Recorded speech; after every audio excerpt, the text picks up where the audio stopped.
дейін жалғасады.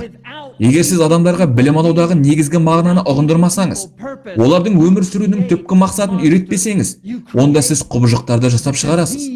Цивилизация, яғни өркениет деп аталатын ауруды тудырасыз.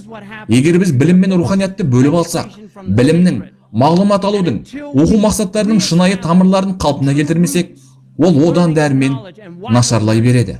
Бүгінгі таңда мұсылмандарда керемет мүмкіндік бар. Өйткені біз пайғамбарымызға, оған Аллахтың игілігі мен сәлемі болсын, еретін адамдармыз. Өйткені ол, оған Алланың игілігі мен сәлемі болсын. Ақыр заман белгілерінің бірі адамдардың Алланың разылығы үшін білім үйренбеуі болмақ деп айтқан.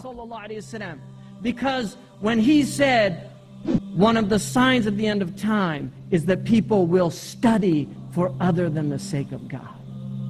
Білім көп ақша табу үшін емес, адам баласын жақсарту үшін жаратылды.